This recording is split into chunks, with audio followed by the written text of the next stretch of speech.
Hey there, YouTubian. CJ Holmes here. Well, I wanted to show you my latest thrift store find. I picked this up today.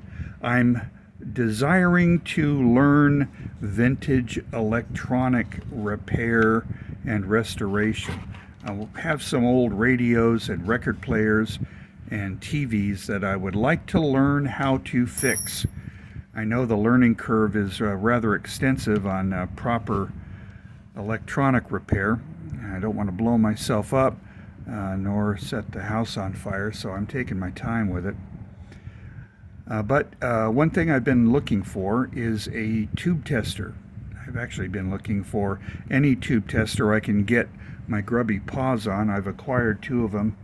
A nice one from World War II that'll check all the old tubes, going all the way back to the beginning of modern commercial electronics, and a more modern tube tester that tests stuff up to the 60s and 70s.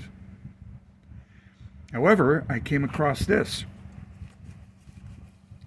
and I don't see much information at all on the internet about it. There's nothing on YouTube, so I may be the first YouTubian to present this tube tester. Morgan Powell Company, 158 West Pico Boulevard, Los Angeles, California. Electronic tester. I think this is from the mid-1950s, but it tells you save money, tests TV tubes, radio tubes, autos, appliances, most anything. So I had to have it. I don't know how much it costs at the time, but I paid $10 for it, and I was happy to get it for that, I guess. I don't see them on eBay either, although people are selling laser copies of the instructions. So that being said, this is what I got. I got the tester, the box it came in, obviously, and the instructions. Now you can see that things are really flaking and starting to fall apart on this, so I'm trying to be careful with it. The instructions are in very delicate shape. So it's kind of falling apart there. But here's the first page of it. Checks all TV tubes, TV, radio, anyway, goes on and on and on. Safe, dependable, foolproof, no technical knowledge required. And it'll test all kinds of things, it says on the back. It'll test TV cords, appliances, fuses, lamps, armatures, resistors, motors, push buttons, heater elements, switches, buzzers, and chimes. It'll test most anything. The principle seems to be fairly simple. It's a continuity checker. Let me read this opening couple of paragraphs on checking tubes. The leading radio and TV receiver manufacturers agree that approximately 80% of radio and TV set failures are due to defective bulbs and faulty antenna systems. The majority of tubes that are found inoperative is usually due to a burned out filament. The tube checker can detect this fault by the continuity method and was designed to simplify the filament test on TV and radio set tubes. Follow these instructions and you will agree that this versatile tester is one of the simplest to operate. Plug the tester cord into the nearest outlet. The unit is now ready for use. Tubes are checked by placing the tube into the sockets provided on the tester. A good filament will cause the neon light to glow brightly. No light denotes filament is burned out and the tube is NG. Note, when removing tubes from the receiver, always place a mark on the tube or on the chassis so that the tube may be returned to its original socket, or refer to the tube layout diagram usually found inside the TV cabinet, or in the case of small receivers, either on the back or bottom of the cabinet. Do not wiggle or force tubes into sockets, or pins may be broken or bent. TV receivers, I gotta read this. When the back cover of the TV set is removed, the current is disconnected automatically. A serviceman usually restores the power to the set by using a safety cord, a cheater, as a jumper. This is a dangerous procedure unless you have some knowledge of working with a unit with the current on. So, no technical knowledge required, but you better be careful opening up your TV set to get to your tubes. So let's get into this thing. Pretty extensive instructions on this. I've got a couple of tubes here, and we're going to try to test them. So you've got the little unit itself. The hinge is broken on it, so got to be careful with that. Comes with a power cord and a couple of test leads. Right. So I'm going to plug it in. Nothing has fried on it. And let's take a tube. What is this? 6LE8. I have no idea what a 6LE8 tube does. Let's see how many pins it has. Okay, this has 3, 4, 5, 6, 7, 8, 9 pins. Okay, there's a 9-pin socket there.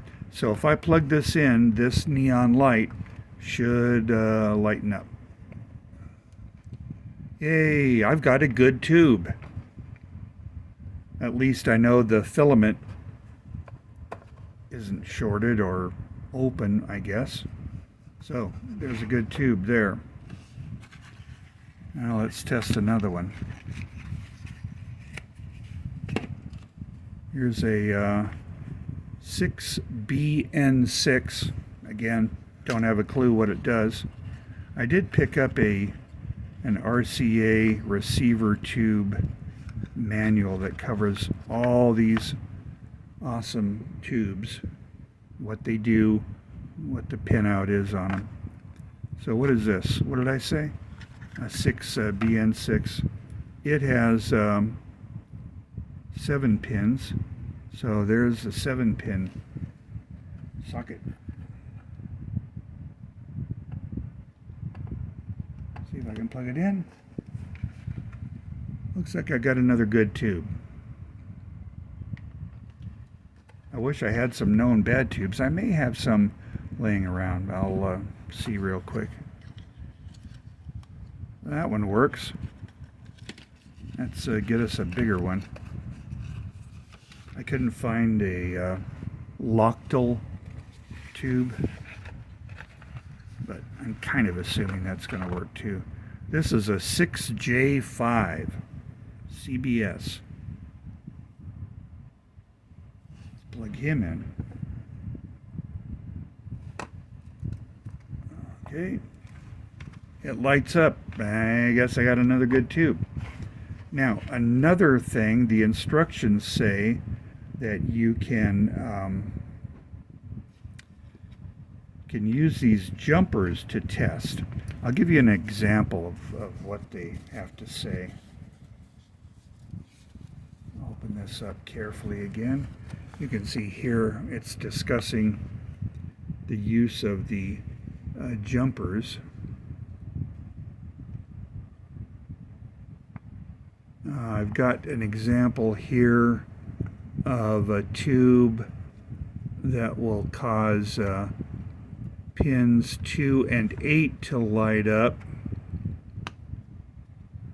only. So I'm going to just try this. What the heck? 2 and 8, 2 and 7. What have I got here? So if I consider this pin 1, pin 2, 1, 2, 3, 4, 5, 6, 7, 8. Let's try pins 2 and 7. So I'm just going to touch this jumper to 2. Where's the other jumper here? Sorry. Kind of locked up there.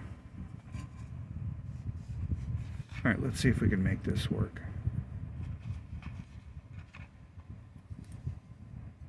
There's pin 2 and pin, what did I say, 7? And it lights it up. Now, poor thing. I'm really messing it up here. Let's see if we can make other ones. So that's pin 2. What did I say? Pin 7 lights up. That doesn't. That doesn't. That doesn't. That doesn't. That does. That does. This would indicate, I think, that this tube is good. It should only light up. These are likely the filament inputs. I guess that tube works. I've got a big one here. I have no idea what a 6EN4 is, but what the heck? They're only tubes, right? Let me try touching. Let's see if we can get something to light up. That does.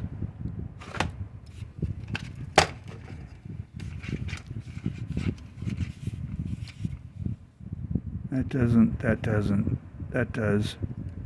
I'm guessing those are filament inputs. What would that be? Pin 2 and once again pin 7. So there you go. The thing seems to work, and it's really cool. The Morgan Powell electronic tester.